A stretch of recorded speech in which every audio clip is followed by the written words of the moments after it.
I want to show you how to build a 16 dBi wireless LAN antenna for less than $10. This is 6 times more powerful than a standard antenna, and manufacturers will easily charge you $100 for something with similar performance. Here's what you need: a slab of styrofoam or polyethylene foam used for packaging, some 1.5 square millimeter copper wire, 2 BNC connectors, a chassis part and a cable part, and a thin plate of brass approximately 12.5 cm square.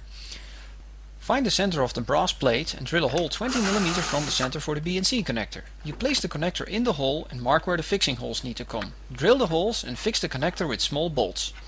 Next thing is to cut our foam. You make a 35 x 35 mm beam that is approximately 45 cm long. You also need to make two 12.5 cm square blocks with 35 mm square holes in the middle of them. The beam should fit in these holes. Make markings on the long foam beam every 30 mm and strip the installation wire. Wind the wire tightly around the beam exactly over the markings you made in a nice equal spiral. Remove the insulation material around the connector pin until the top is around 1 mm above the brass plate. Solder the wire horizontally to the pin using the insulation as a support.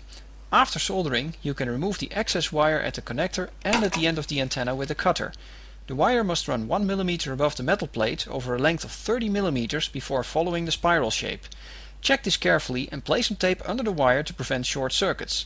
If one of the bolts is in the way of the wire, remove it. Now the foam squares can be pushed down and fixed with tape. To connect your wireless LAN card, you'll need a card that has an external antenna, so you can cut the wire and solder a new connector onto it. I chose BNC connectors since they are easiest to solder. The detailed solder instructions can be found on the website of the connector manufacturer.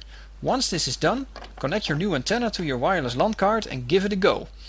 Normal vertical antennas have a low gain in the horizontal plane around them. The new antenna has a very high gain, but only in the direction the antenna is pointing at, so you must slowly rotate it to catch all the access points in the neighborhood. Look at this, the normal antenna picks up 7 access points, but the new antenna picks up 21. There you have it, your very own $10 ultra high gain wireless LAN antenna.